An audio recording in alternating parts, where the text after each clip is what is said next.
Bonjour à toutes et tous et merci de nous rejoindre pour ce temps d'échange et de réflexion proposé par le réseau des laboratoires.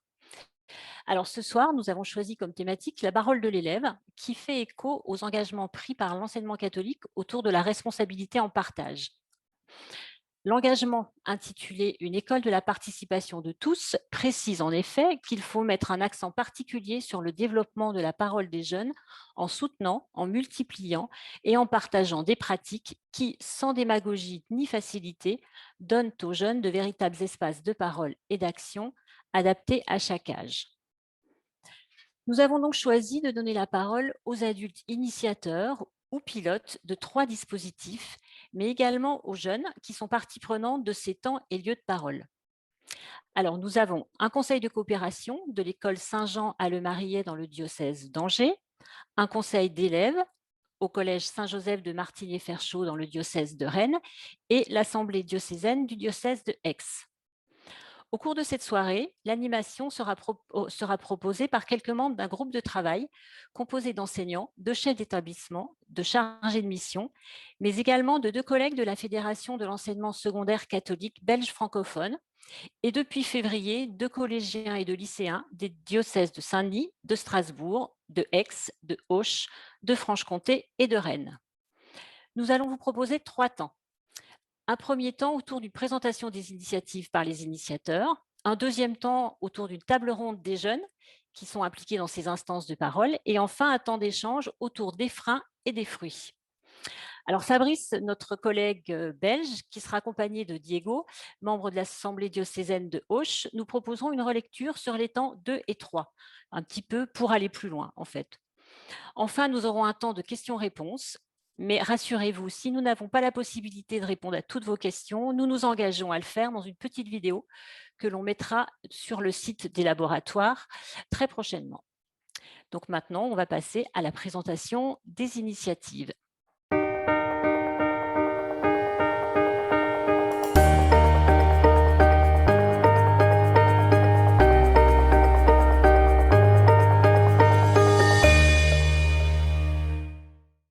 Je déclare le débat de coopération ouvert. Avec les plus petits, ils étaient allés demander les horaires des plus jeunes et si on pouvait faire des récréations avec eux. Alors du coup les filles, vous avez enquêté cette semaine, vous êtes allées voir les maîtresses de maternelle notamment? Les petits déjà ils sont d'accord. La classe de Stéphanie sort à 10h45 et la classe à Anne-Marie à 11h10. Moi je pense que non parce que dans la cour il y a tout le monde. Et puis les Vélédas, ou alors il faudrait qu'il y ait un Véléda qui soit toujours avec le planning, pas qu'on amène le nôtre. Oui, parce que sinon on se perd nos Vélédas. Donc quel sera le meilleur endroit pour vous? Alors on peut faire des propositions. Pas dans la cour pour toi. Dans le hall. Oui, mais la classe des Véroniques, ils pourraient pas aller s'inscrire. Dans le hall en bas. Bah si, on leur fait plusieurs. Bah si, on leur écrit par classe. Oui, puis Sinon, on fait, du coup, pour le planning de cette classe-là, on pourra mettre que 5 cases un jour, comme ça, en bas, on mettra 5 cases. Comme ça, des CE2 ou des CM1 d'en bas pourront s'inscrire 5 personnes en bas. Et en haut, 5 personnes, comme ça pourra faire... Et voilà, faut partager. Partager les 10 en 2 classes. C'est ça de la proposition, Mathis? Oui.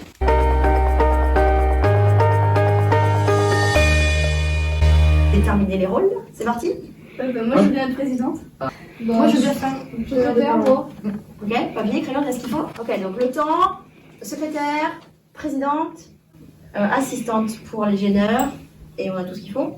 Et la parole, c'est Axel. Le conseil est ouvert, ne se moque ni par des mots ni par des gestes. Les gêneurs une fois seront avertis, les gêneurs 2 fois n'auront plus le droit à la parole, les gêneurs 3 fois n'auront plus le droit au vote, et les gêneurs 4 fois seront exclus du conseil. Première partie, les informations. J'ai pas mal d'infos à vous donner pour le mois d'avril. Y a-t-il d'autres informations? Non. Deuxième partie, les idées et les propositions et les débats. Je pense juste que je vais avoir du mal à le respecter. Tu vas avoir du mal à respecter quoi? Non, c'est pas que je vais avoir du mal à respecter, c'est juste que pour certains trucs, je sens que je vais avoir des mots. On va faire un vote. Du coup, qui vote pour qu'on garde les mêmes places jusqu'à la fin d'année?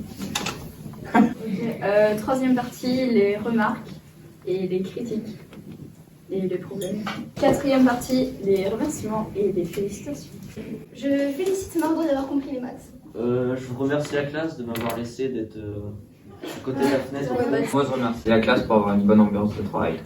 Ok, bon bah personne n'a rien à rajouter sur toute autre chose. Et bah le conseil est clos. Surtout parler devant les autres et savoir exprimer surtout mes sentiments parce que j'avais du mal avant à dire ce que je ressentais et j'étais assez réservée, j'aimais pas trop parler aux autres. Nous sommes l'avenir, la nouveauté. Qu'allons-nous apporter à ce monde? Plusieurs sujets nous préoccupent. La solution est notre implication. L'enseignement catholique de l'interdiocèse souhaite donner la parole aux jeunes. La nature nous a été donnée. Préservons-la pour notre prochain. Parce que vous n'êtes jamais trop petit pour faire la différence. Qu'importe notre physique, notre opinion, grâce à nos différences, on ne fait qu'un. Le silence est coupable. La hiérarchie n'est pas un mode de vie. Soyons tous unis pour une meilleure vie. Nous, la jeunesse, voulons être maîtres de notre destin et de notre avenir. Il faut échanger, partager, réfléchir, agir, bref, s'impliquer.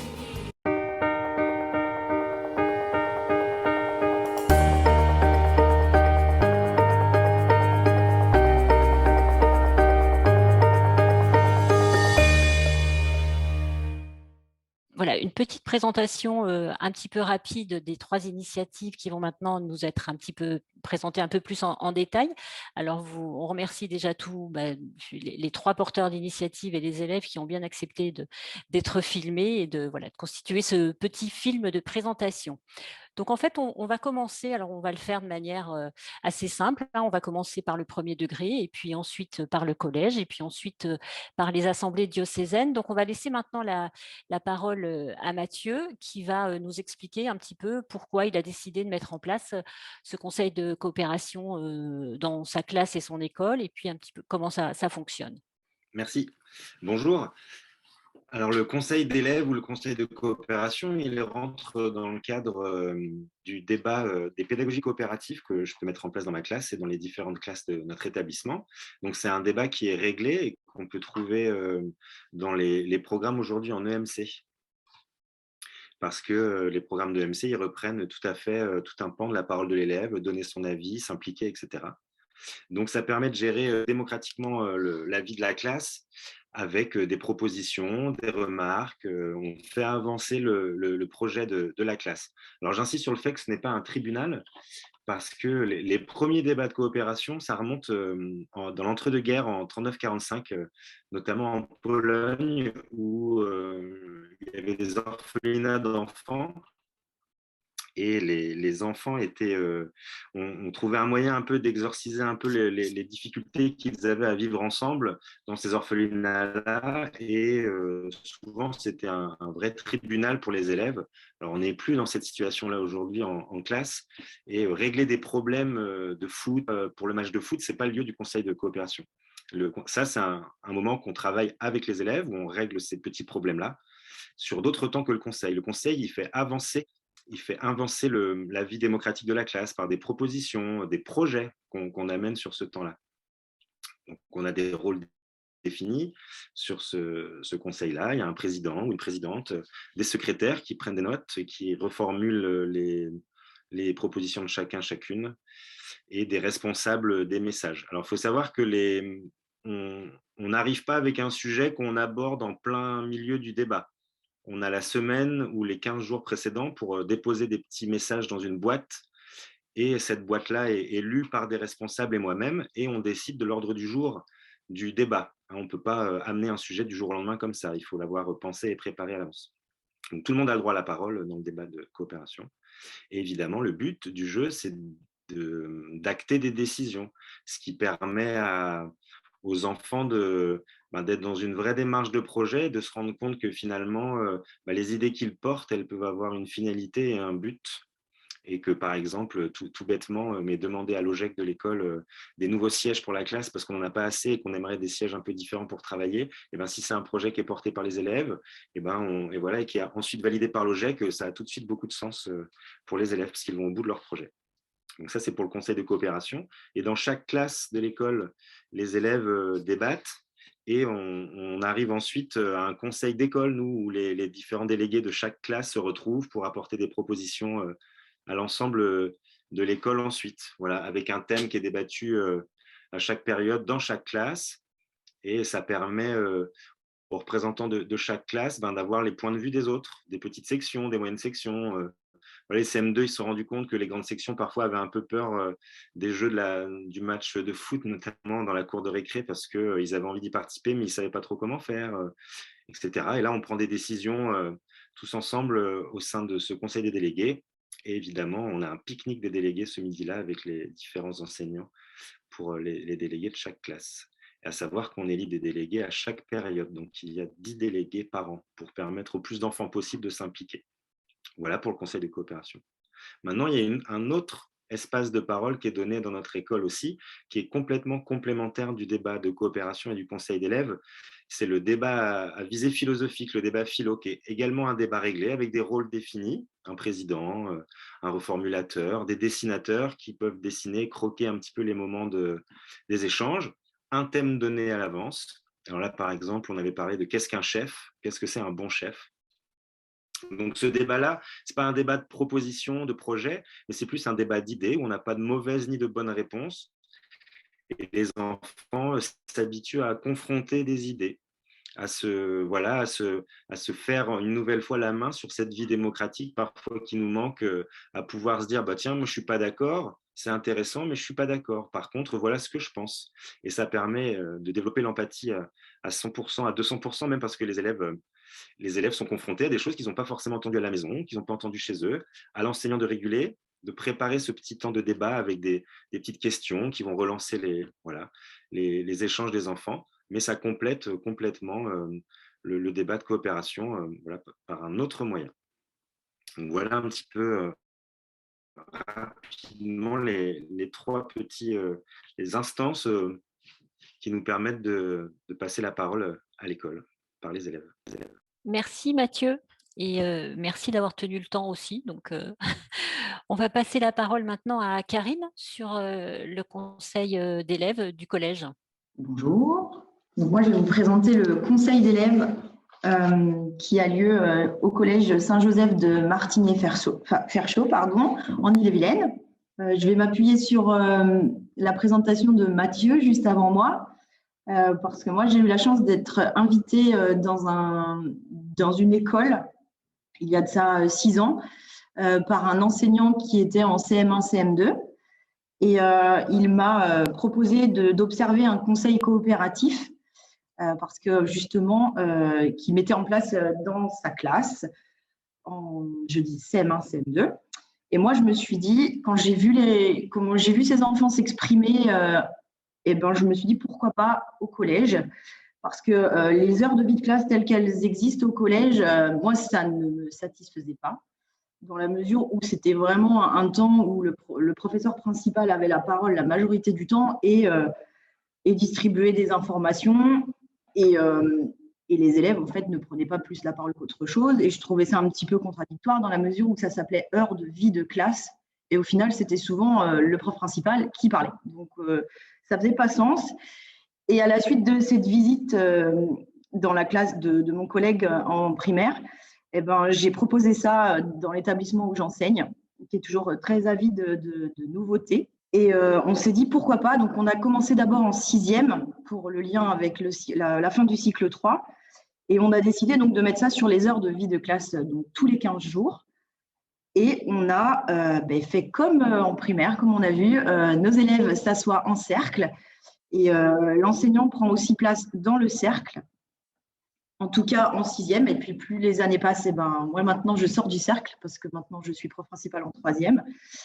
Mais pour le coup, au début, on a tous la même place. Alors pourquoi on a décidé de faire ça ?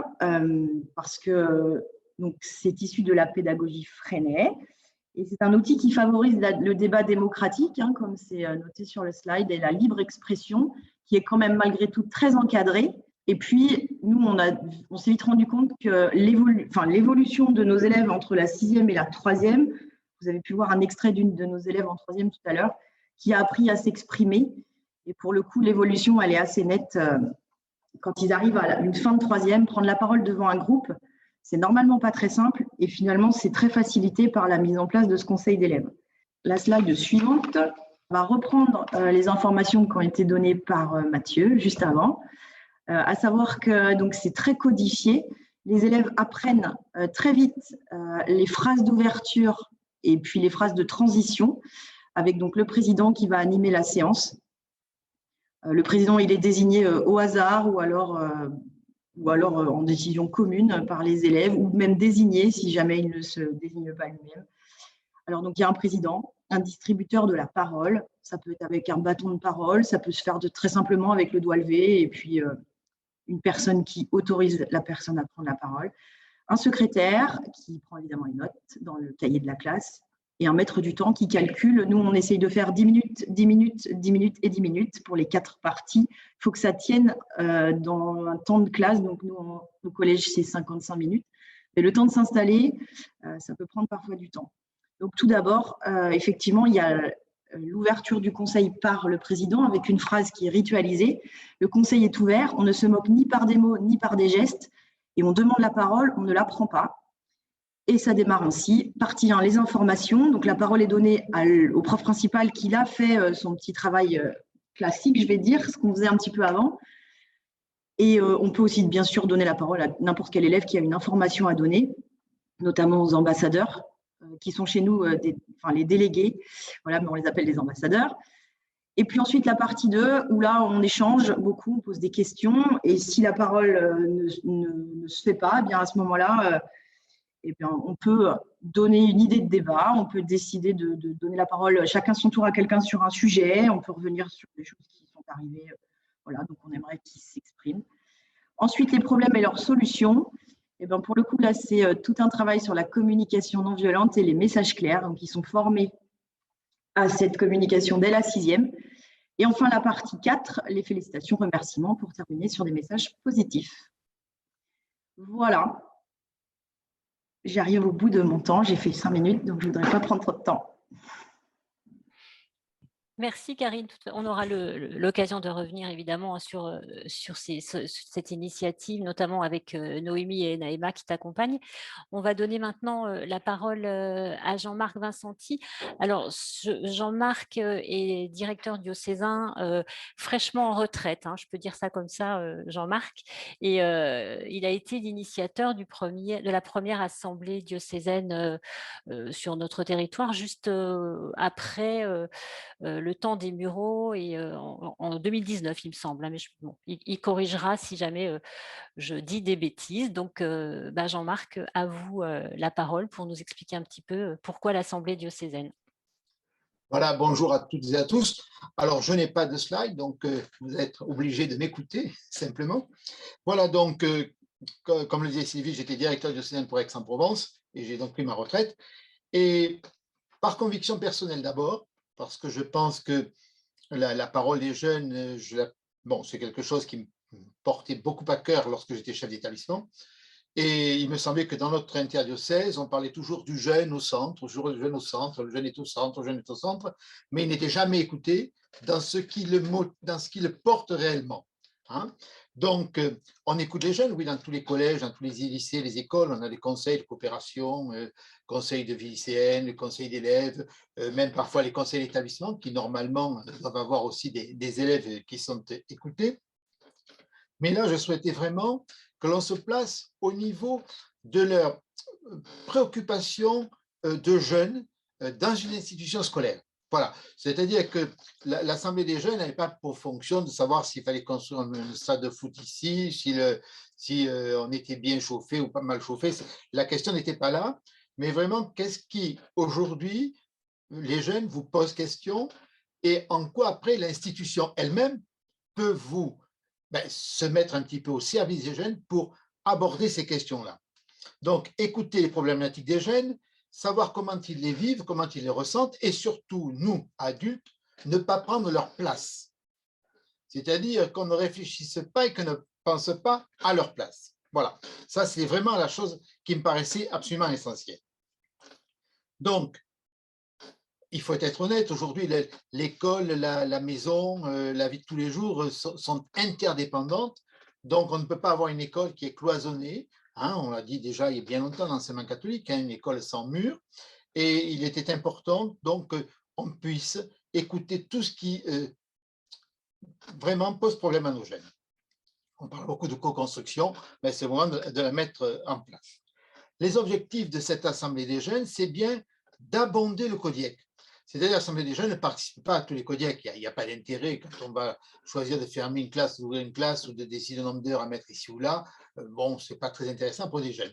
Ce qui est important, c'est qu'ils puissent entre eux réfléchir, se poser sur des problématiques qui vraiment les prennent à cœur et puis qu'ils nous transmettent, nous donnent des idées au CODIEC pour que le CODIEC ensuite puisse envoyer auprès des établissements des messages, une volonté éducative, des objectifs pour, dans les années qui viennent, pouvoir mettre en place des repères, des soutiens aux jeunes, pouvoir prendre en compte cette parole-là pour alimenter la dimension éducative de notre CODIEC. Donc, les jeunes que nous avons mobilisés, on est allé chercher un peu dans tous les établissements du diocèse. L'inconvénient de l'interdiocèse d'Aix-Digne, Gap, c'est qu'il est très vaste, puisqu'il y a en gros 5 heures de route entre les 2 points les plus éloignés. Donc, il a fallu aller chercher des jeunes dans le Gap pensé, mais aussi des jeunes autour de Digne, des jeunes autour du nord du département, pour constituer cette première assemblée. Et nous avons rencontré des jeunes extraordinaires. Voilà, je dois dire honnêtement, il y a un père timonien qui disait « Demandez peu aux jeunes, vous n'obtiendrez rien, demandez-leur tout, vous en aurez encore plus ». Eh bien, c'est absolument ce qui s'est passé. Nous avons eu des jeunes très engagés. Alors, bien sûr, il a fallu mettre en place des formations. On ne fait pas des assemblées de jeunes, ce n'est pas à la foire aux questions. Il fallait bien les organiser. Donc, nous avons missionné une société pour les former au débat, les former à leur propre organisation. Ils ont dû mettre en place une charte de fonctionnement entre eux. Ils ont mis en place aussi tout un programme pour appeler des jeunes à participer à cette assemblée des jeunes, puisqu'il y a eu, si vous voulez, plusieurs étapes. Donc, on a cherché des jeunes qu'on est allé solliciter, qu'on a appelés. Ceux-ci se sont donc réunis, formés pour appeler d'autres jeunes dans les établissements grâce à des publicités et autres. Voilà. Et ensuite, bien sûr, ils ont mis sur la table les éléments qui les animaient le plus. Le premier élément, c'était le harcèlement, mais vous savez, il touche tous nos établissements, y compris l'enseignement privé. Donc, il s'agissait de dire, ben voilà les idées que nous, jeunes, nous pouvons vous donner à vous, institutions, pour nous aider à combattre ce problème du harcèlement. Comment nous pouvons être des délégués auprès des chefs d'établissement, comment on peut être des relais dans les établissements. Donc voilà, tous ces jeunes ont donné des panels, un petit peu de réflexion au CODIEC, qui les a bien entendu déclinés ensuite vers les chefs d'établissement et les autres établissements. Jean-Marc, il vous reste 1 minute. Il me reste 1 minute, bon, mais on va être bref alors.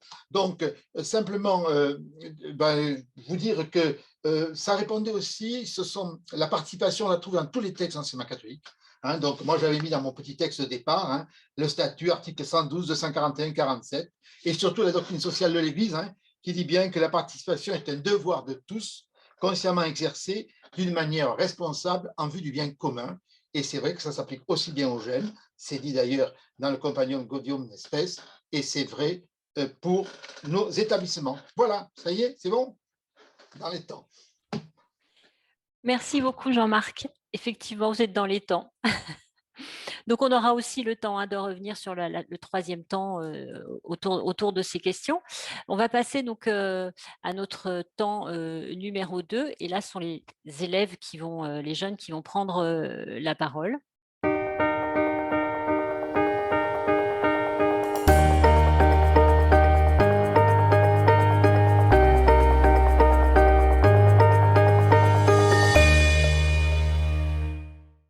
Alors, pour ce temps de prise de parole par les jeunes, on n'a pas demandé aux élèves de l'école du 1er degré de participer à la table ronde. Ça aurait été en présentiel, ça aurait été sûrement plus simple, mais comme ça, en visio, ce n'était pas évident. Donc, Mathieu a fait 3 vidéos en fait, de 3 élèves sur leur ressenti du conseil de coopération, du débat philo. Donc, voilà, je vous propose d'écouter Cassandre, Titouan et Charlie.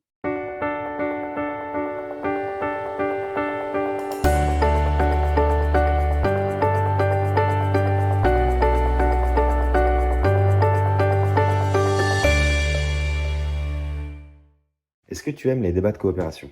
Oui, car tout le monde propose et ça permet de parler des exposés. Qu'est-ce que tu aimes bien dans les débats de coopération? Qu'on parle tous ensemble et que ça nous aide à être mieux dans la classe. Et qu'est-ce que tu penses des débats philo? J'aime bien parce qu'on doit essayer de faire des propositions pour ça permet de réfléchir sur le sujet, d'en parler alors que on ne le fait pas souvent. Et ça t'apporte de confronter ton avis aux autres? Oui, parce que je dis ce que je pense et puis les autres aussi, alors on écoute et en fonction on parle de ça.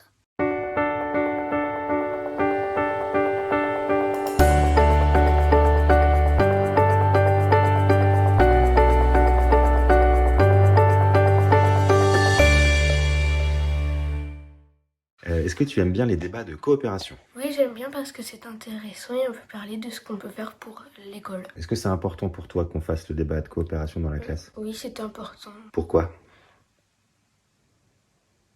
Est-ce que c'est important pour toi d'avoir la parole dans la classe? Oui, pour dire mes idées, ce que je peux penser des idées des autres, si je suis d'accord ou pas. Et le débat philo alors, est-ce que tu aimes bien ce moment-là? Oui. Pourquoi? Parce qu'on peut parler, avoir des échanges. Et tu es toujours d'accord avec ce que disent les autres ou pas? Non, pas toujours. Et alors? Je prends la parole et je dis moi ce que je pense. Et t'aimes bien écouter les avis des autres ou pas? Oui. Qu'est-ce que ça t'apporte? Pour me dire qu'en fait ça c'est bien alors que je le pensais pas.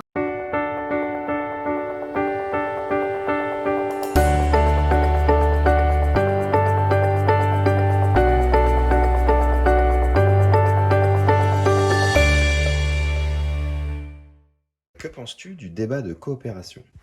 Le débat de coopération, c'est bien. Tu peux coopérer, tu peux discuter, il n'y a pas de mauvaise réponse. Dès que quelqu'un a la parole, il faut bien l'écouter, c'est bien. Ça permet aussi de s'écouter les uns les autres et de dire ce qu'on en pense des idées des autres. Est-ce qu'on en pense que c'est bien ou vaudrait mieux faire d'une façon ou d'une autre? Il n'y a pas de mauvaise réponse. Si quelqu'un dit qu'il faudrait installer plus de ballons dehors, il n'y a pas de mauvaise réponse. Si on trouve qu'il y en a assez dehors, c'est pas mauvais. Qu'est-ce que ça permet de faire le débat de coopération? Ça permet de coopérer, de discuter ensemble, dire toutes les idées qu'on a et comme ça permet d'améliorer aussi la classe ou d'autres choses, de donner des idées pour la récréation, l'art visuel. T'en penses quoi du débat philo? Débat philo, c'est discuter avec tout le monde, de savoir qu'est-ce qu'un chef par exemple, un mauvais chef. On peut se dire que s'il y a quelqu'un qui fait son chef, on peut lui dire d'arrêter et de lui dire de faire autrement. Qu'est-ce que ça t'apporte à toi en tant qu'élève, les débats philo?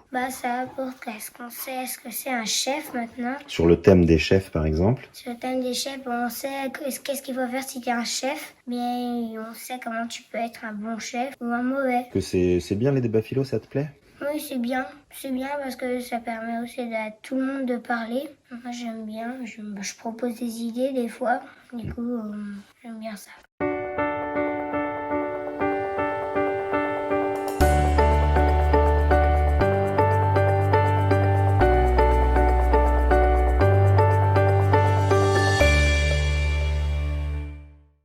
Alors maintenant, on va donner la parole en direct aux élèves et qui nous ont rejoints. Donc, sur le collège, c'est Noémie et Naïma. Donc, voilà, elles vont nous faire coucou pour qu'on les repère.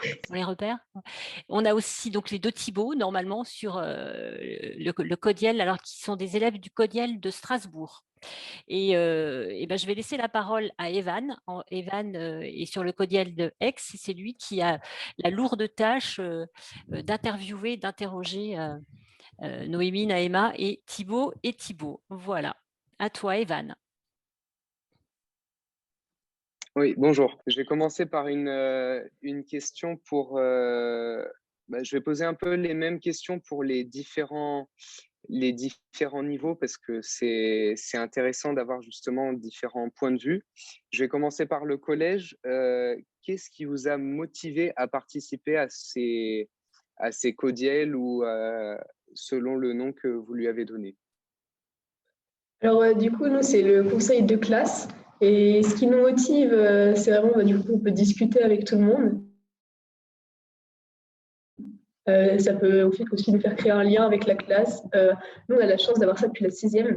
Et du coup, en fait, on voit vraiment la différence entre la 6e et là, aujourd'hui, la 3e. On a appris à parler, à discuter entre nous. Et puis aussi, on n'a pas le choix. C'est un truc c'est un conseil qui est imposé donc, tous les 15 jours. Et c'est vraiment intéressant et je trouve ça intéressant d'avoir mis ça en place. Et puis aussi, on voit l'évolution parce qu'en sixième, par exemple, les plus matures et genre, comment dire, les sujets, ils étaient moins intéressants surtout. Et puis les rôles étaient distribués beaucoup plus longuement. Il y a aussi la partie problème. Il y avait toujours plein de problèmes et plein de choses à dire. Alors que là, en troisième, on a pris énormément de maturité grâce aussi au conseil parce que c'est beaucoup plus constructif. En fait. D'accord. Et ce conseil, vous nous disiez, vous êtes forcé, entre guillemets, à y participer. Est-ce que vous êtes heureux au final d'y participer et est-ce que le groupe se prête au jeu? Oui, tout le monde a un peu sa part à donner parce que déjà, on choisit ensemble les rôles. Donc, on discute, on vote et tout ça. Et puis, après, donc, durant le conseil, tout le monde a droit à la parole, tout le monde essaye de parler. Et puis, tout le monde se prête au jeu. Oui. Et puis, encore une fois, de toute façon, on n'a pas vraiment le choix parce que avec le système des gêneurs qui ont plus revote, plus droit à la parole et tout, si on fait un peu n'importe quoi, entre guillemets, on a plus du tout le droit de vote et tout, et on ne peut plus donner notre avis, donc on est participer sagement. Voilà. D'accord, merci. Et du coup, même question pour le lycée. Qu'est-ce qui vous a motivé à participer à ces instances? Si un des deux, Thibaut, peut commencer. Alors, pour ma part, ce qui m'a motivé à surtout faire partie du Codiel, c'est le fait qu'en fait, on puisse échanger sur différents projets. Parce que nous, surtout sur le Codiel de Strasbourg, on a mis en place différents projets sur lesquels les élèves ils peuvent surtout aussi plutôt discuter. Et on n'est pas tout le temps d'accord, mais on est aussi... donc, ça nous permet en fait d'échanger et de proposer plusieurs alternatives sur lesquelles on pourrait améliorer la vie des élèves qui sont présents dans les enseignements catholiques. Et surtout, j'ai voulu aussi faire partie de ce projet-là parce que je tenais aussi à ce que chaque élève ait une parole.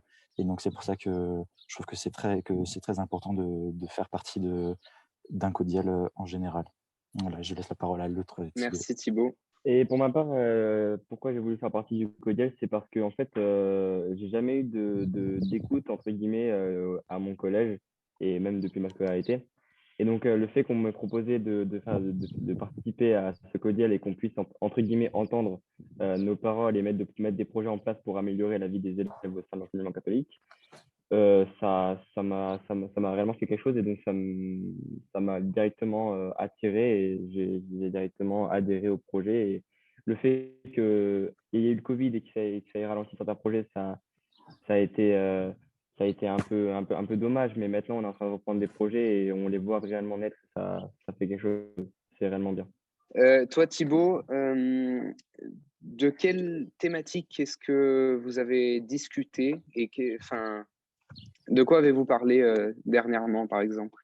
Alors, dernièrement, on a eu notre réunion du coup, le 4 mai sur lequel on a pu échanger sur les différents projets. Donc, pour les citer, on a le numérique, le sport, l'art, le PPF, donc le programme de protection des publics fragiles, le ARS qui est l'éducation affective, relationnelle et sexuelle, et enfin sur la communication. Et donc, dans différents groupes, il y a entre guillemets, je dirais 5 ou même plus, entre 5 et 15 élèves qui permettent du coup, qui échangent sur les thématiques dans lesquelles ils sont. Et c'est vraiment très intéressant parce qu'en ce moment, on voit que de plus en plus de choses commencent à se mettre en place, comme accueillir aussi Thibaut. Et c'est vraiment très important aussi de pouvoir tous donner notre avis parce que au moins, on a chacun des avis qui sont différents et ça permet du coup de faire améliorer les projets concernés. D'accord. Et l'autre Thibaut peut aussi répondre. Donc moi, je fais partie du groupe ERS, du coup, enseigne éducation affective, relationnelle et sexuelle, donc comme l'a dit Thibaut avant, et en fait, on a mis en place une sorte de questionnaire une sorte de questionnaire pour demander si jamais les gens ont été assez sensibilisés ou pas sur certaines thématiques et certains aspects de l'enseignement, de l'éducation affective, relationnelle et sexuelle. D'accord. Et du coup, pour le collège, vous nous disiez que c'était des groupes de parole qui s'organisaient dans les temps de vie de classe. Est-ce que les sujets que vous traitez sont uniquement basés sur ce qui se passe dans votre classe et qui auront uniquement des répercussions sur la vie de votre classe, ou est-ce que ça va parfois plus loin et s'il y a des réelles bonnes idées, ça peut être proposé à plus grande échelle? Alors du coup, non, ça reste pas basé sur la classe. Donc on peut parler de sujets perso, de sujets tous ensemble. Puis aussi, là, par exemple, au début de l'année, il y avait certains élèves de la classe qui avaient eu l'idée de faire un bal de promo en fin d'année. Et du coup, sur plusieurs conseils d'élèves, ça a été réfléchi. On a créé des questionnaires, on a créé des groupes et tout. Et plus tard, l'idée est remontée au directeur. Et du coup, on a fait une réunion avec la prof principale et tout. Et aussi, le tournoi de foot qui a été initié par un élève de la classe. Et du coup, maintenant, il y a des tournois de foot tous les midis. Tous les niveaux. Du coup, non, c'est pas du tout que à l'échelle de la classe, c'est vraiment ça impacte tout le monde. Pour le lycée, pour finir, comment est-ce que vous faites pour travailler et comment définissez-vous les limites de ce qui est les limites tant bien disciplinaires entre guillemets, même si c'est un mot qui est un peu fort, je pense, que à propos de votre discussion, comment vous définissez les limites de vos assemblées? Alors, de notre côté, il n'y a eu aucun problème disciplinaire, tout le monde a été attentif et respectueux de chacun. Du coup, ça a été vraiment superbe. Voilà, du coup, vraiment, il y a eu une réelle écoute. Il n'y a pas eu de personnes qui coupaient d'autres personnes. Tout le monde s'écoutait, tout le monde était attentif. C'était vraiment bien. Et donc, pour répondre à votre question, en fait, donc nous, nos temps d'échange, c'est surtout dans des réunions qu'on effectue au cours de l'année. Donc, on a par exemple eu l'année dernière 3 réunions malgré la crise du Covid. Et donc, comme l'a dit Thibaut aussi, on n'a pas vraiment de réel problème parce qu'il faut savoir aussi que dans chaque groupe, on a des facilitateurs qui nous permettent justement de pouvoir échanger sur les thématiques. Et donc, oui, il y a vraiment aucun problème. Tout le monde se respecte dans les groupes et chacun dit ce qu'il pense librement. Fabrice poursuit, va nous aider un petit peu, un pas de côté, une relecture, aller un petit peu plus loin. Donc, je vous laisse avec Fabrice. Alors, ce qui est intéressant dans les présentations et dans le débat que l'on a pu entendre, c'est que peu importe le niveau d'enseignement et l'âge des participants, toutes et tous éprouvent le même plaisir et le même besoin d'être ensemble, de discuter ensemble, et ce, quels que soient les centres d'intérêt. Même si pour Noémie Naïma, c'était un peu imposé au départ, je pense qu'à la fin, elles y retrouvent leur compte et elles nous ont aussi exprimé les avantages en fait de ces conseils d'élèves ou conseils de coopération pour les plus petits. Ce qui semble important, c'est de donner du sens à la vie à l'école, de donner du sens à la vie en groupe dans l'école, c'est ce que Cassandre nous a expliqué, et puis aussi donner du sens à leur vie, tout simplement en faisant l'apprentissage de l'expression, du dialogue et de l'écoute. On y retrouve chez tous le plaisir de dialoguer, de discuter ensemble. Charlie nous l'a exprimé aussi, le fait d'exprimer son point de vue, même s'il est différent des autres, car il n'y aura pas de jugement. Et ça, je pense que c'est quelque chose sur lequel beaucoup ont insisté, même si la manière d'aborder les discussions et les réflexions peut être différente d'un niveau d'enseignement à un autre. On peut remarquer que la posture de l'enseignante ou de l'enseignant est toujours, dans les vidéos qu'on a vues, une posture d'horizontalité hiérarchique. C'est-à-dire au collège, le cadre est posé, les jeunes savent quand il s'agit d'informations à donner ou à recevoir, donc un temps où il n'y aura pas de discussion. Ils savent quand il s'agit de propositions ou de débats d'idées pour lesquels il peut y avoir un vote. ou quand il s'agit d'exposer des critiques ou des problèmes aux collègues. En effet, ce qui me semble important aussi, c'est que comme tout le monde est informé du cadre et du temps dans lequel chacun trouve à donner son intervention, que ce soit une information, un débat, une critique, ce qui est dit et ce qui est entendu prend une signification particulière qui, selon moi, permet d'éviter peut-être les non-sens, les incompréhensions, les jugements de valeur inopportuns. Quand on est dans le débat, on sait qu'on est dans le débat. Quand on est dans la critique, on sait qu'on est dans la critique. Critique positive, certes, mais voilà, on ne mélange pas les genres. Chez les plus grands, les collégiens, je pense, dont je ne parle pas ici des assemblées de jeunes, mais chez les collégiens, cette phase finale de remerciement m'a touché profondément. C'est quelque chose qui est très prisé en Finlande et en Norvège, hein, mais je pense que dans le déroulement du conseil des élèves, ça rapporte de la bienveillance après le point précédent où chacun avait la possibilité d'exprimer ses craintes, ses problèmes et ses critiques.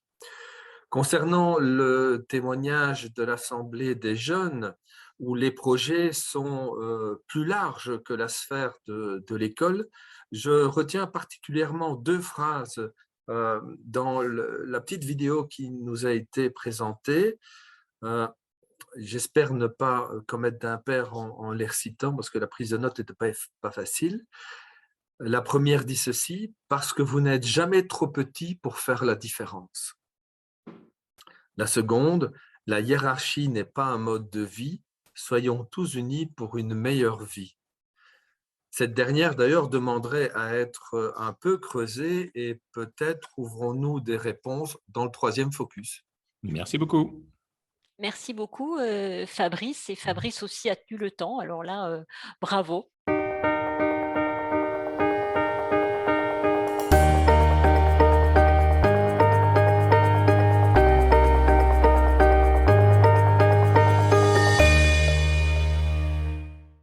Oui, juste pour se présenter en quelques mots en attendant les premières réponses.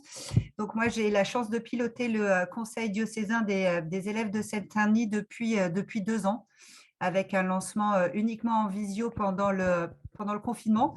Et puis, depuis cette année, des rencontres en présentiel d'une vingtaine d'élèves qui représentent une douzaine d'établissements premier et second degré de notre diocèse.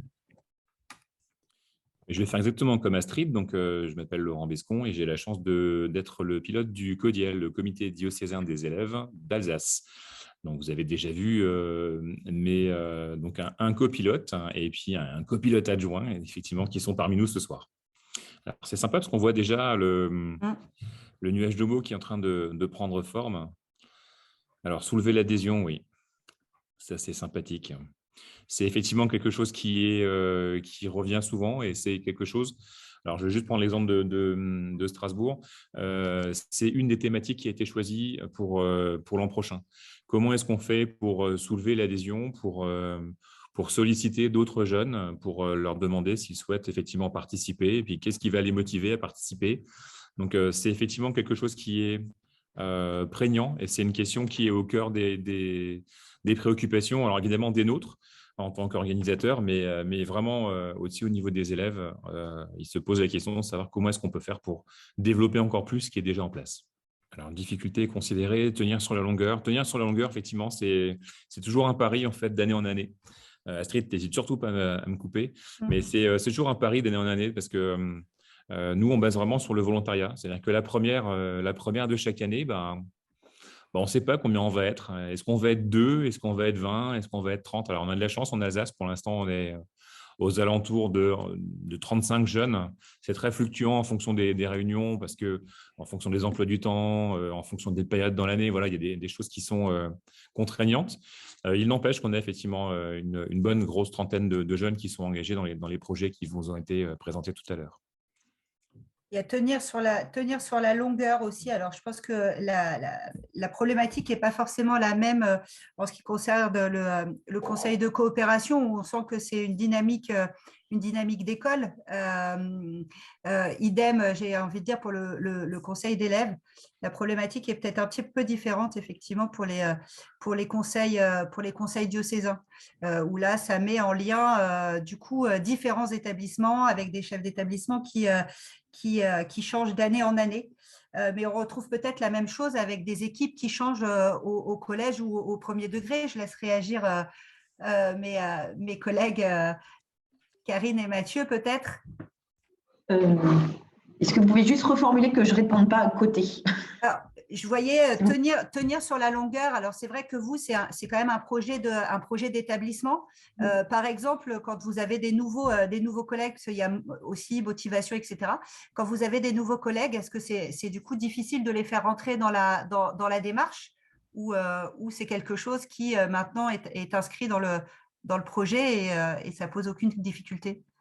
Absolument. Alors, c'est pas que ça pose aucune difficulté, mais c'est inscrit dans le projet. On a un établissement en fait, qui a un projet neurosciences et éducation aux émotions. Donc, on est assez axé justement sur l'expression de soi et le fait d'être bien en fait, dans ses apprentissages. Donc, on est un peu étiqueté comme ça. Et il se trouve que le conseil d'élèves, il remplace vraiment l'heure de vie de classe et il est présenté comme tel en fait aux nouveaux.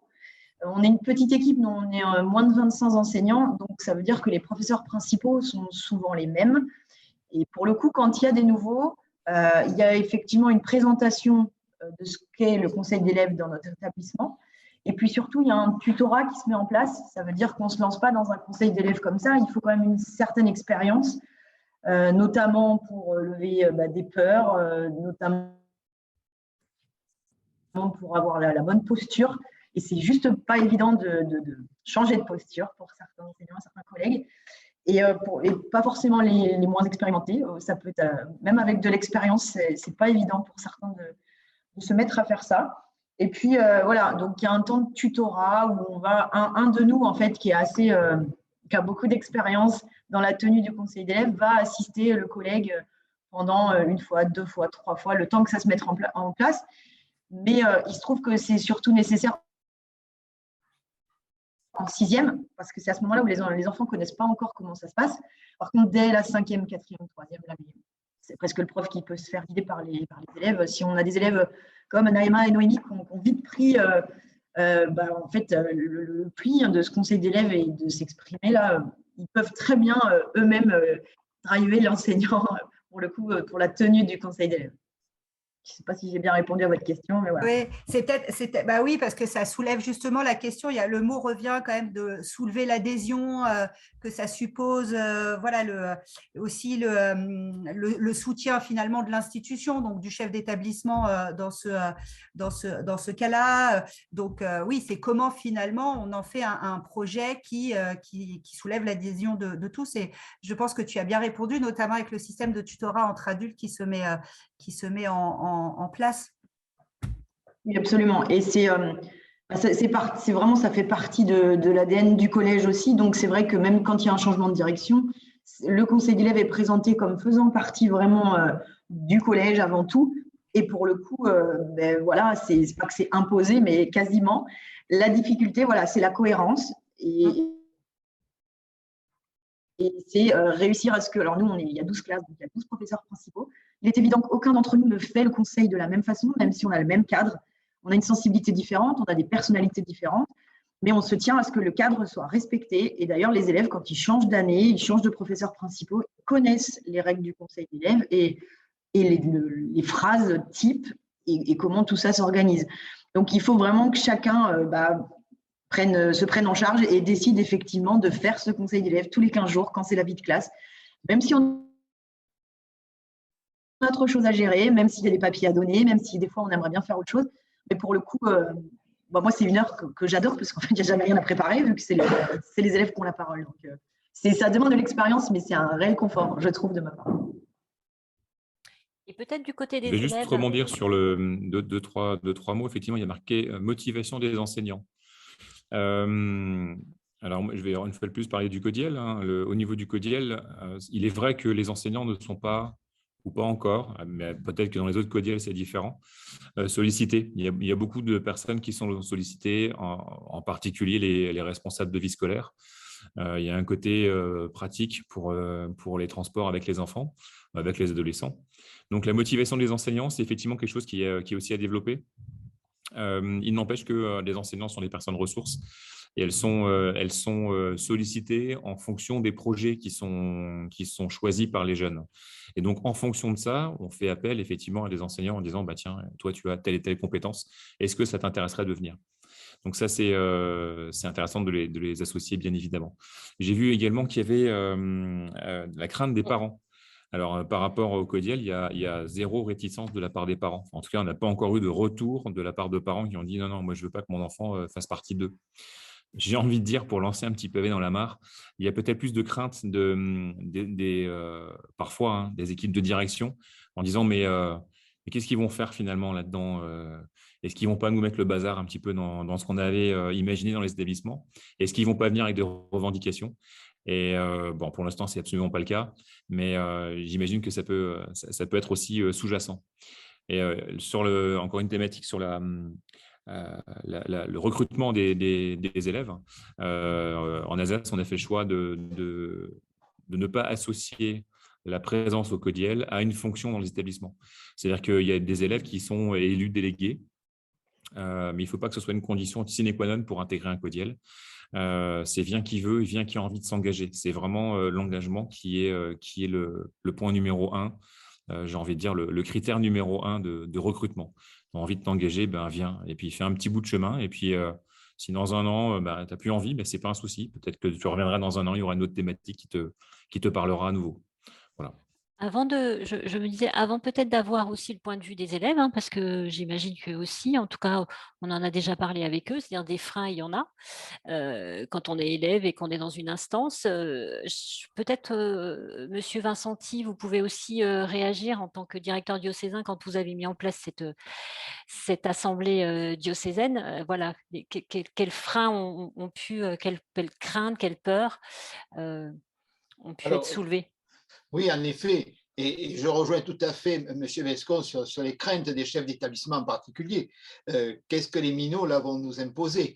Bon, c'est vrai que lorsque on dit, ben voilà, l'Assemblée des jeunes propose tel fonctionnement pour le harcèlement, on a eu de fortes réticences de certains chefs d'établissement s'inquiétant de ces jeunes qui allaient se mêler un peu de ce qui les regardait, apparemment. Voilà, je crois que ça, c'est vraiment la barrière à faire céder, d'avoir des jeunes qui, pour nous, se positionnent sur de l'éducatif et plus simplement sur il faut changer la vitre, fermer la porte, quoi que ce soit. Voilà, c'est vraiment un niveau qui est important de faire passer. Et le deuxième problème, et ça malheureusement, il était intimement lié à notre interdiocèse, c'est la distance et tout ce qu'il faut mettre en place autour en termes de prise en charge. Il faut que l'institution accepte aussi, entre guillemets, de mettre la main au portefeuille pour prendre en charge des déplacements, prendre en charge éventuellement des repas, pour que ces éléments-là fonctionnent. Voilà. Mais quand on y croit, on trouve toujours les moyens.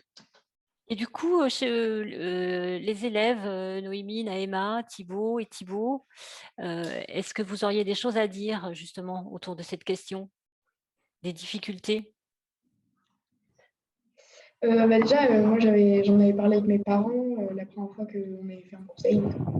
Et la difficulté qu'ils pouvaient de donner trop de lest aux élèves et qu'ils prennent trop leurs aises, on va dire, et que du coup, en fait, l'espace de parole il soit trop large et que les élèves ils donnent leur avis là où il n'y a pas forcément besoin de le donner.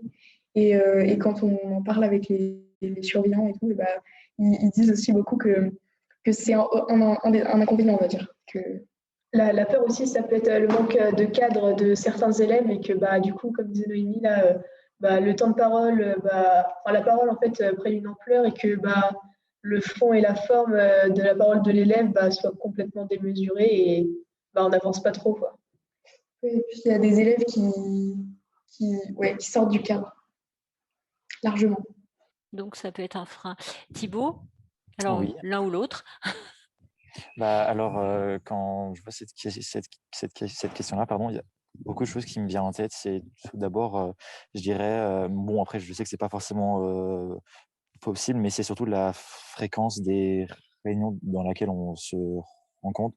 Parce que je me dis que plus on se verrait, plus on pourrait faire de choses et mettre en place pour justement ces initiatives-là.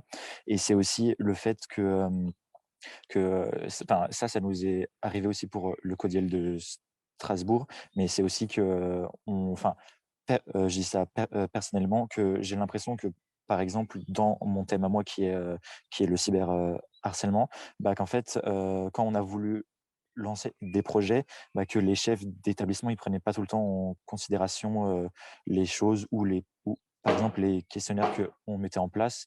Et je trouve aussi que c'est un peu dommage que nous on se donne au jeu entre guillemets, mais que eux ils ne répondent pas forcément derrière.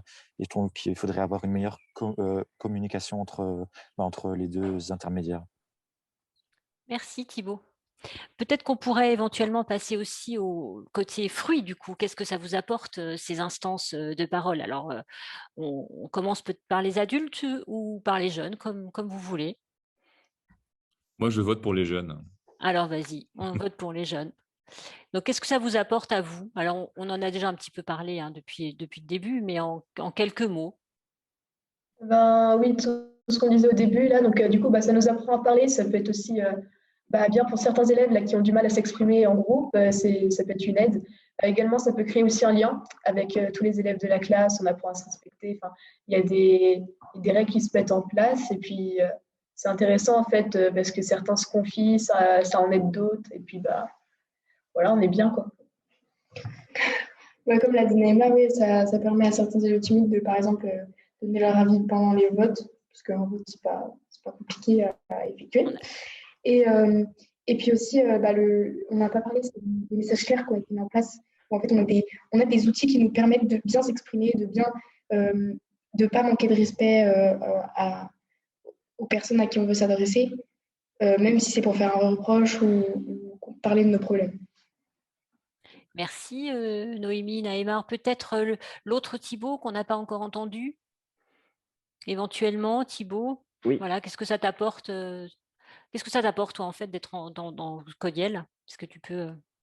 En fait, c'est que moi, personnellement, j'y suis depuis 2019 dans le Codiel de Strasbourg. Et comme je l'ai dit avant, il y avait le Covid. Du coup, on n'a pas pu voir nos projets prendre vie. Mais là, on a, du coup, avec le ARS, on a eu un questionnaire qui prend vie et on va essayer d'analyser ce questionnaire et les réponses qu'on a eues. Donc, en fait, on voit réellement comme quoi il y a des choses qui se créent, comme quoi notre parole est enfin écoutée et qu'on peut dire quelque chose. Je ne dis pas comme quoi c'était partout comme ça, mais dans mon établissement, dans mon ancien établissement, en tout cas, c'était comme ça, où vraiment les élèves n'avaient pas vraiment la parole. Et la vie de classe, comme on dit avant, d'autres intervenants, la vie de classe, c'était vraiment le prof qui parlait et les élèves qui écoutaient, alors que là, maintenant, c'est vraiment les adultes sont des facilitateurs, excusez-moi, et les élèves parlent et c'est eux qui débattent et c'est eux qui donnent des idées, des hypothèses et des projets à faire pour améliorer la vie. Du coup, c'est vraiment… Moi, personnellement, ça m'apporte vraiment grand-chose parce que je me sens réellement écouté, quoi. Merci Thibaut. Je suis désolée, les adultes, du coup, parce que le temps défile et on a envie de respecter l'horaire qu'on avait donné au départ. J'ai envie de donner la parole maintenant à Fabrice et Diego, peut-être pour nous, voilà, encore de nouveau un petit temps de relecture. Oui, eh bien, c'est vrai que vous nous avez confié, Diego et moi, la responsabilité de porter un regard décalé, une sorte de relecture sur ce focus-là. Quitte à être en complet décalage, Sylvie, on aurait, je vais lancer à Diego une perche qui n'a pas encore apprise, mais nous avons souhaité dans notre groupe associer des jeunes à ce groupe de recherche et de réflexion sur la parole de jeunes. Quoi de plus naturel, diriez-vous, mais comment en fait parler des jeunes sans les jeunes?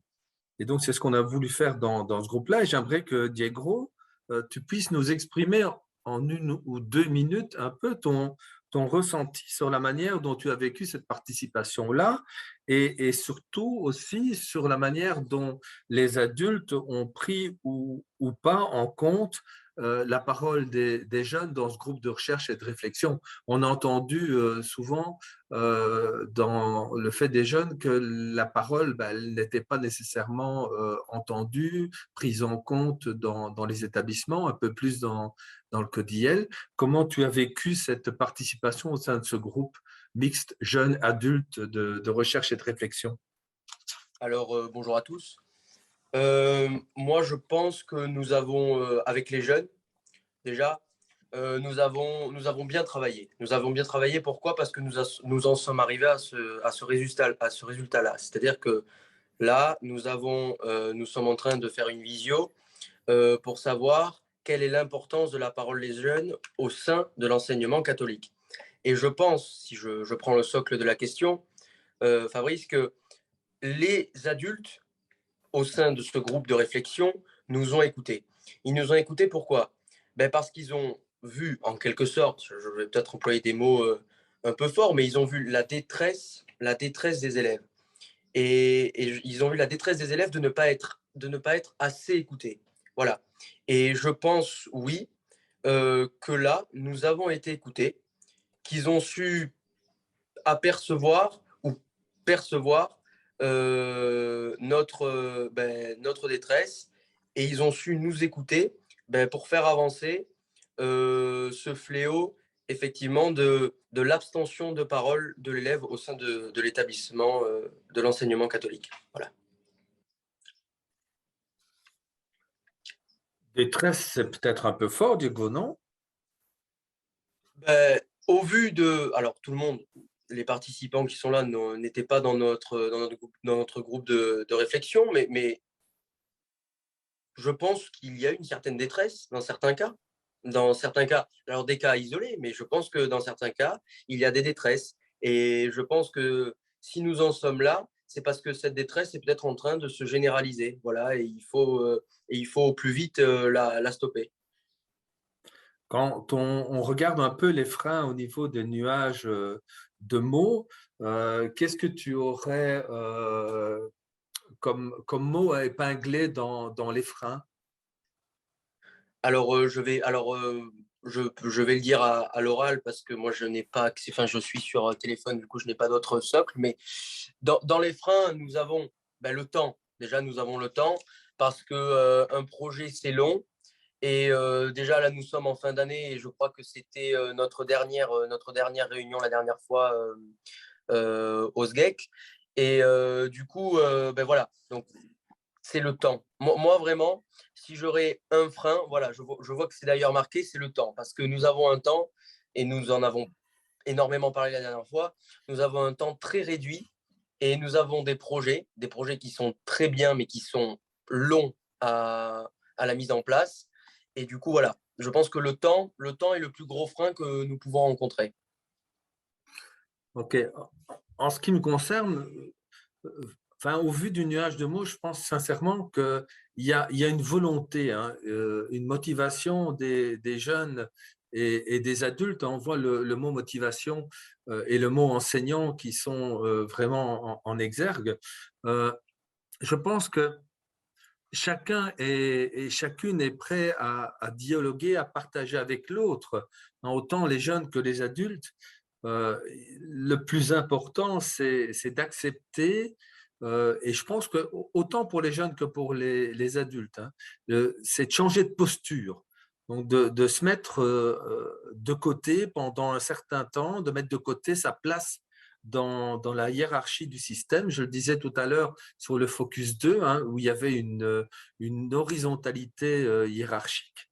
Donc, c'est pour se retrouver sur un plan linéaire, sur un plan horizontal. Il faut pouvoir, je pense, pour nous adultes, passer outre les contraintes administratives, sans toutefois les négliger. J'étais aussi directeur d'école, je sais que les contraintes administratives sont quelquefois pénibles, mais une fois qu'elles sont dépassées, pas négligées, dépassées, l'ouverture aux jeunes entraîne de fait un changement de posture bilatérale. C'est-à-dire que ça ne fait que du bien qu'une fois qu'on l'a testé.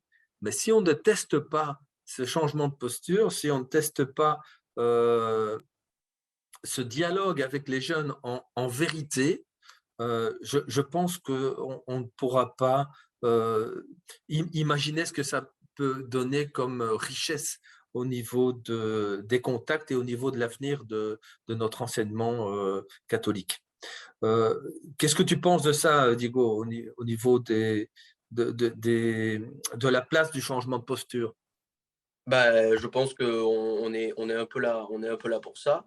Et effectivement, je pense que le changement de posture doit être radical et doit être au plus vite traité. Alors après, effectivement, moi, je ne suis pas chef d'établissement, je suis que élève, mais je pense qu'effectivement, les contraintes administratives étant les plus pénibles et peut-être les plus longues, doivent aussi, ça doit être pris en compte. Voilà.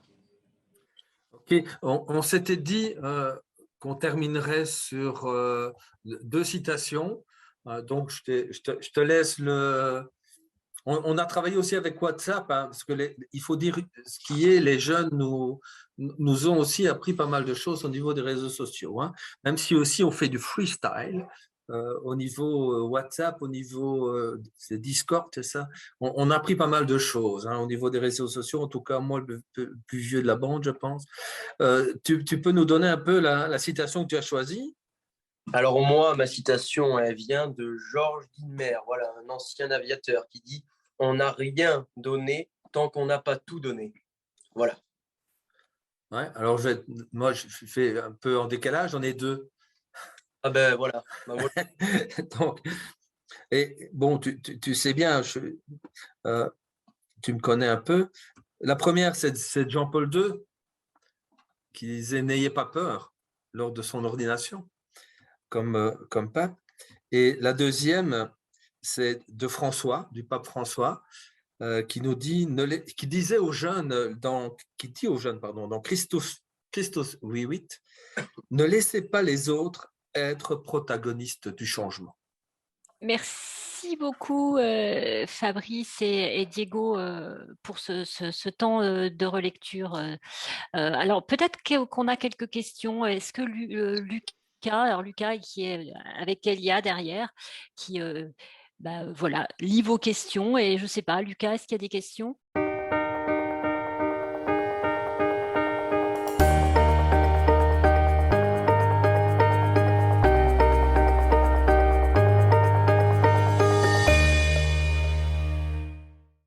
Ouais, donc on a une petite question de Julien Léger.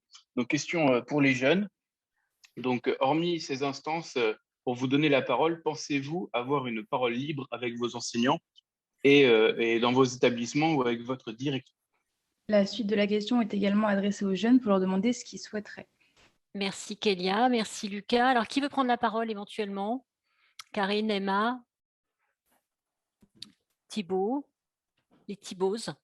Donc, est-ce que vous pensez avoir une parole libre avec vos enseignants de vos établissements ou avec votre direction? Et que souhaiteriez-vous donc? Comme par exemple, je l'ai dit tout à l'heure, il y a certains élèves de notre classe qui avaient eu l'idée de faire un bail de promo. D'ailleurs, l'idée a été retenue.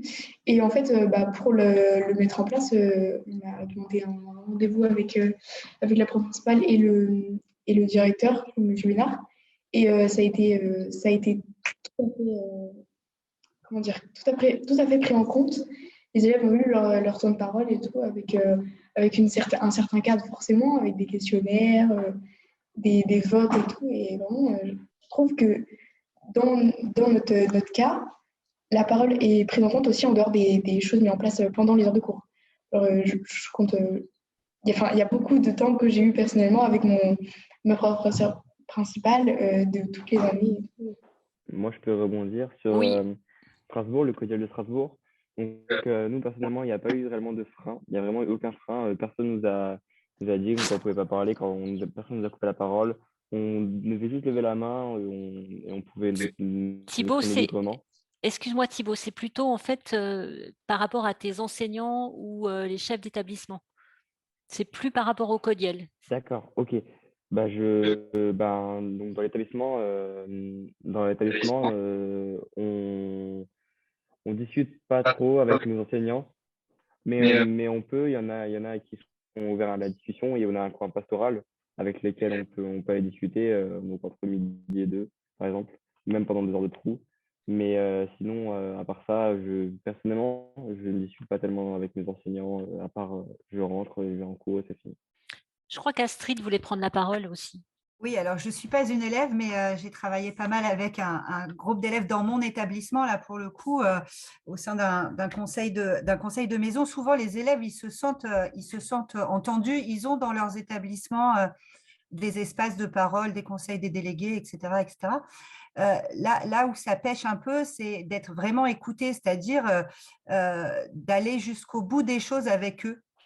Qu'on leur apporte des solutions ou alors qu'on construise les solutions ensemble. Alors, je ne sais pas si forcément dans le collège le conseil de coopération, le conseil d'élèves étant de la 6e à la 3e, je pense que la liberté de parole se fera plus facilement que dans des établissements où il n'y a pas ces conseils, justement. Voilà. Juste cette idée, finalement, de travailler ensemble. Souvent, c'est ce qu'ils demandent quand on parlait de peur tout à l'heure, de crainte, de changement de posture. On est davantage dans le fait de vouloir apporter des solutions ensemble. Je reviens sur le mot détresse qu'employait Diego, parce que cette détresse, oui, elle existe. Quand on parle du harcèlement scolaire, le climat scolaire, dans certains de nos établissements, il existe. Donc, de pouvoir travailler ensemble, finalement, à la mise en œuvre de solutions, les construire ensemble, en tout cas. C'est ça ce qu'ils attendent souvent. Dites-moi si je me trompe. Parce que moi, je ne suis pas jeune, enfin plus, moins. Mais justement, il y a Evan qui veut prendre aussi la parole, donc on va lui donner la parole, évidemment. C'est un jeune, donc il peut la prendre aussi. Non, je voulais répondre par rapport à cette question. Je voulais juste dire que dans mon expérience personnelle, et je pense que ce n'est pas partout pareil, je pense que j'ai eu beaucoup de chance à propos de ça, justement. Sur ce point-là, j'ai vraiment été écouté, je pense. Parce qu'on a vraiment un dialogue qui a été mis en place, notamment à travers les professeurs principaux, à qui, en fait, il n'y avait pas de l'amitié parce qu'il faut que le rapport entre prof-élève reste un rapport justement prof-élève et qui ne franchisse pas certaines limites, mais il y avait de la sympathie réellement. Et avec tous les professeurs principaux que j'ai pu avoir, qui étaient d'ailleurs tous très différents, il y a vraiment eu à chaque fois cette volonté d'écoute, et s'il y a un problème, s'il y a des idées, vraiment d'écoute et de possibilités de faire remonter des problèmes, des idées, des initiatives, des points améliorés aussi parce que c'est important. Et voilà, du coup, j'ai été vraiment très écoutée. Et quand je dis je parle d'évidemment tous les élèves des différents établissements que j'ai pu fréquenter et qui m'ont offert cette possibilité. Voilà. Alors, je sais, on a dépassé de 5 minutes le temps qui nous était imparti. Je ne sais pas si éventuellement Lucas ou Kélia, qui étaient des petites mains derrière, veulent réagir, parce qu'on peut quand même leur donner la parole 1 minute s'ils le souhaitent. Ou pas, hein, si vous ne voulez pas réagir. Du coup, je conclurai. Personnellement, je n'ai pas vraiment de questions à poser ou de réactions à faire parce que tout était assez clair, que ce soit l'intervention des élèves surtout concernés. Je pense qu'on en a appris beaucoup et qu'il n'y a pas forcément besoin de beaucoup de précisions en plus. Merci, Kélia. Tout pareil. Tout pareil. Alors du coup, il me reste à conclure. Alors déjà, remercier tous les participants qui sont venus écouter un petit peu ce qu'on avait à dire, ce que les jeunes avaient à dire, et puis les pilotes de ces initiatives autour de la parole de l'élève. On voit bien que réinterroger cette question de la parole de l'élève, on a l'impression qu'on ne devrait pas être obligé de le faire, puisqu'on est dans des établissements scolaires où élèves et adultes partagent des temps longs ensemble. Et pourtant, c'est quand même une question, récurrente. Et on voit bien, en tout cas dans les différents groupes, que quand on commence à travailler sur ce sujet-là, en fait, c'est la posture de l'adulte qu'on interroge et pas tant la posture des élèves. Alors pour l'avoir testé dans le groupe là avec les jeunes qui nous ont retrouvés, on voit bien que effectivement ça nous bouscule. Et qu'est-ce que ça fait du bien d'être bousculé. Voilà, ça nous oblige à penser autrement. Donc, on le sait tous, on en est tous convaincus. Et maintenant, il faut qu'on essaye de mettre ça en pratique et en action. Voilà, donc il me reste à vous remercier. On mettra le replay de cette... oui, Michael, c'est possible, hein, voilà, sur le site des laboratoires. On ajoutera aussi sur ce site une note que l'on a travaillée avec nos collègues de Belgique autour de la parole de l'élève. Donc, on mettra en ressources. Et puis, je tiens à remercier, comme j'ai remercié les participants, tous nos intervenants, jeunes et moins jeunes, mais encore jeunes quand même. Et voilà, et vous dire, vous souhaitez une très belle soirée à tous et puis peut-être à bientôt. Merci.